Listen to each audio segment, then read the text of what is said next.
Hello மக்களே, அனைவருக்கும் இனிய மாலை வணக்கம். Friday morning. இன்னைக்கு 3வது வாரம் ஆடி வெள்ளிக்கிழமை. 2வது வாரம் ஆடி வெள்ளிக்கிழமை மைண்ட் அப்செட்டாக இருக்குது, மனசு சரியில்லைன்னு சொல்லிட்டு நான்வெஜ்ஜோட போயிடுச்சு. இருந்தாலும் இந்த 3வது வாரம் அப்படி போகக்கூடாதுன்னு கண்ட்ரோல் பண்ணி மார்னிங்கே மங்களகரமாக படிக்கோலத்தோட ஸ்டார்ட் பண்ணியாச்சு டேயை. பெரியவனுக்கு ஸ்நாக்ஸ் பாக்ஸுக்கு பொட்டுக்கடலை, வேர்க்கடலை, நாட்டு சக்கரெல்லாம் போட்டு சும்மா கம்மன்னு ஒரு லட்டு ஒன்று செஞ்சு 2 வச்சு கொடுத்து அனுப்பியாச்சு. டிஃபனு அத்தை இடியாப்பம் தேங்காய் பால் கடையில் வாங்கிட்டு வந்து கொடுத்தாச்சு. எங்களுக்கு கம்பு தோசையும் சாம்பார், நேற்றுக்கு வச்ச சொரக்காய் தொக்கு இருந்துச்சு, அதோட டிஃபனும் எங்களுக்கு முடிஞ்சது. இதில் என்ன ஸ்பெஷல் பார்த்தீங்கன்னா, இந்த ஆடி வெள்ளியில் சிறப்பாக ஒரு 2 பூஜை ஒன்று பண்ணாங்க. இதுதான் முதல் தடவை ஆடி வெள்ளியில் இந்த மாதிரி ஒரு பூஜைகள் பண்ணுறது. என்ன அப்படிங்கிறத தொடர்ந்து நம்மளோட வீடியோவில் பார்க்கலாம். என்னோட சேனலோ என்னோட வீடியோஸ் உங்களுக்கு பிடிச்சிருந்துச்சுன்னா கையோட அப்படியே சேனலை சப்ஸ்கிரைப் பண்ணிவிட்டு அப்படியே கண்டினியூ பண்ணலாம். ஆடி வெள்ளி அப்படின்னாலே ஒவ்வொரு வாரமும் ஒவ்வொரு பூஜையும் பண்ணுவாங்க ஒரு சிலர்.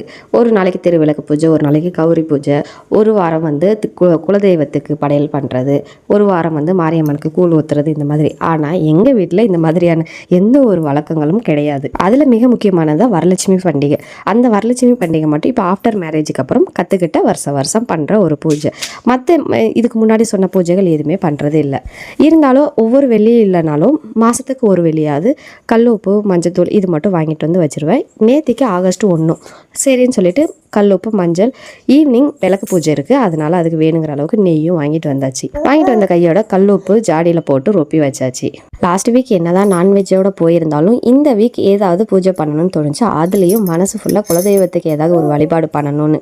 ஆனால் பெருசாக இல்லை அப்படின்னாலும் இது முதல் தடவை ஏதாவது தாம்பலம் படைச்சு கொஞ்சமாக ஏதாவது ஒரு பிரசாதம் ஒன்றாவது செஞ்சு வச்சிடணும்னு மார்னிங்லேருந்தே ப்ரிப்பேர் ஆகிட்டே இருந்தேன். ஆனால் அவர்கிட்ட எதுவுமே ஷேர் பண்ணல. சொன்னேன், ஏன் இவ்வளோ மெனக்கிடுற, பசங்களை பார்க்குறதே ஒரு பெரிய வேலை, இருக்கட்டும் ரெஸ்ட் எடு அப்படின்னு சொல்லுவாங்க. ஹெல்ப் பண்ணலைனாலும் இந்த உதவி பண்ணலனாலும் உபத்திரம் பண்ணாமல் இருக்கணும்னு சொல்லுவாங்கல்ல.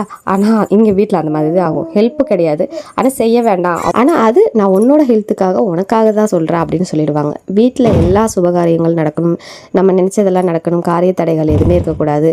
நம்ம எந்த மாதிரியான கோல்ஸ் அச்சீவ் பண்ணணும்னு நினைக்கிறோமோ அதில் எந்த ஒரு தடைகள் இல்லைன்னு நம்மளோட லைஃப்பில் அடுத்தடுத்த கட்டத்துக்கு முன்னேறி போகணும் அப்படின்னா அவங்கவுங்க ஃபாலோ பண்ணுற சில விஷயங்களையோ அவங்களோட ரிலீஜனையோ நம்ம நம்பி சில விஷயங்களை பண்ணால் மட்டும்தான் அது வந்து கண்டிப்பாக வந்து சக்ஸஸ் ஆகும். அது வந்து ஒரு சிலருக்கு வந்து லக்கை பேஸ் பண்ணி ஆகலாம். பட் எங்களை மாதிரி ஆளுங்களுக்கு லக்கெல்லாம் கிடையாது. இந்த மாதிரி சாமிங்களை கட்டாயப்படுத்தி வற்புறுத்தி எங்களுக்கு நீங்கள் செய்யுங்க அப்படின்னு அவர் காலில் விழுந்து மன்றாடி கேட்டால் தான் நடக்கும். அப்படி இருக்கிறப்ப நம்ம இந்த மாதிரி வழிபாடுகள் பண்ணுறது தப்பு இல்லை. இருந்தாலும் எனக்கும் இன்ட்ரெஸ்ட் இருந்துச்சு. சரின்னு சொல்லிட்டு யூஸ்வலாக தேசமங்கைக்கரசி அம்மாவோட வீடியோஸ் எல்லாம் ரெஃபர் பண்ணிவிட்டு இன்றைக்கி 2 பூஜை பண்ணிடலான்னு நினச்சிருந்தேன். ஒன்று குலதெய்வ பூஜை, இன்னொன்று வந்து திருவிளக்கு பூஜை. திருவிளக்கு பூஜைக்கு நான் ஆல்ரெடி வீட்டில் பழைய ஜாமான்லாம் போட்டுட்டு 2 குத்து விளக்கு வாங்கியிருந்தேன். அது குட்டியாக தான் இருக்கும், இருந்தாலும் அதுலேயும் 3 பாகம் இருக்கும். சரின்னு சொல்லிட்டு அதையே சுத்தம் பண்ணி மஞ்சள், சந்தனம், ஜவ்வாது, தண்ணி இதெல்லாம் மிக்ஸ் பண்ணி எடுத்து வச்சுருந்தேன். அந்த சந்தனம், மஞ்சள் வச்சு குங்குமம் வச்சு பூவெல்லாம் வச்சு எனக்கு தெரிஞ்ச அளவுக்கு சிம்பிளான டெக்கரேஷன் தான். அதோட ஆடி வெள்ளி அப்படின்னா வெள்ளிக்கிழமை நம்ம வந்து கம்பல்சரி இந்த மாதிரி வேப்பலை வச்சு சாமி கும்பிட்றது விசேஷம். சரி, குறைஞ்சபட்சம் இந்த வாரத்துலேயாவது கீப்பப் பண்ணலாமேன்னு நினச்சி குலதெய்வ சொம்புலையும் கொஞ்சமாக வேப்பலை, பூ, தண்ணி, பச்சை கற்பூரம், ஏலக்காய், ஜவ்வாது, மஞ்சள், குங்குமம் இதெல்லாம் போட்டு குலதெய்வ சொம்பையும் ரெடி பண்ணிவிட்டு திருவிளக்கு பூஜைக்கும் ரெடி பண்ணிவிட்டேன். குலதெய்வத்துக்கும் ஒரு தாம்பலம் வச்சேன், திருவிளக்கு பூஜைக்கும் ஒரு தாம்பலம் தனியாக வச்சுட்டேன். பெருசாக இல்லை, ஒரு ப்ளவுஸ் பிட்டு, 1 டஜன் வளையல், மஞ்சள், குங்குமம், தாலிக்கயிறு, பூ, வெத்தலை பாக்கு, ஒரு எலுமிச்சம்பழம், இவ்வளோ தான் என்னால் வாங்க முடிஞ்சதை வச்சு பூஜை பண்ணேன். எப்பயுமே வீட்டில் பூஜை பண்ணுறோம் அப்படின்னா எவ்வளோ உடம்பு டயர்டாக இருந்தாலும் எவ்வளோ ப்ராப்ளம் இருந்தாலும் எதுவுமே வீட்டில் இல்லைனாலும் நம்ம கையால் வீட்டில் ஏதாவது செஞ்சு வச்சு வழிபாடு பண்ணணும் அப்படின்னு தான் நான் நினைப்பேன்.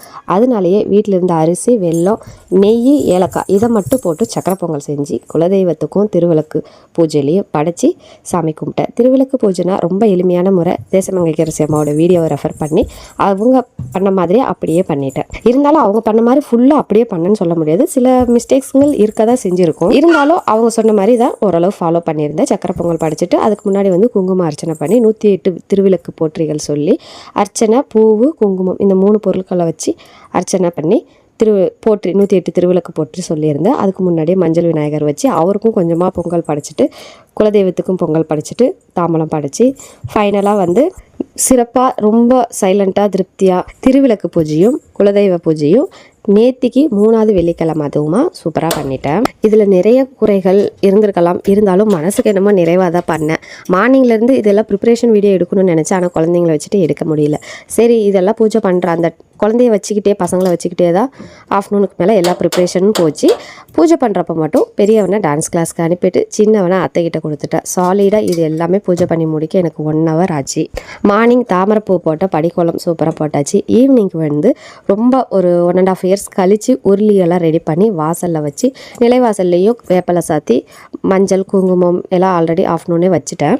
அதோடைய பூவு எலுமிச்சம்பழம் மஞ்சள் குங்குமம் தடவின எலுமிச்சம்பழம் எல்லாமே வச்சு உருளியெல்லாம் வச்சு சும்மா மங்களகரமாக ரெடி பண்ணிவிட்டேன்.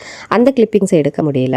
அவர் சொன்ன மாதிரி பெயிண்ட் நிலவாசல் அடிக்கலைனாலும் எனக்கு பிடிச்ச மாதிரி நிலவாசலை மாற்றணும்னு இது வந்து ஒரு 1.5 years கழித்து இன்றைக்கி வந்து உருளியோ வச்சுட்டேன். வாசல் வந்து ஃப்ளாட்டாக இருக்காது, அந்த சர்ஃபேஸ் வந்து கொஞ்சம் ஏனோ தனமோ ஏடா கூடமோ பாதி வந்து மண் தர மாதிரி தான் இருக்கும். அதனாலே செங்கல் வச்சு உருளி வச்சுட்டு பூ இதெல்லாமே வச்சுட்டு நிலவாசலில் வச்சுருந்த வேப்பிலையை தான் என் பையன் எடுத்துட்டான்.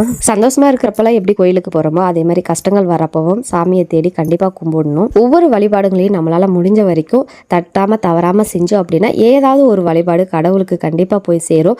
மனசு இறங்கி கண்டிப்பாக நம்மளோட வேண்டுதல்கள் நிறைவேறும். அவ்வளோதாங்க, என்னோட 11th day ரொட்டீன் சூப்பராக முடிஞ்சது. வீடியோ பிடிச்சா சேனலை சப்ஸ்கிரைப் பண்ணுங்கள்.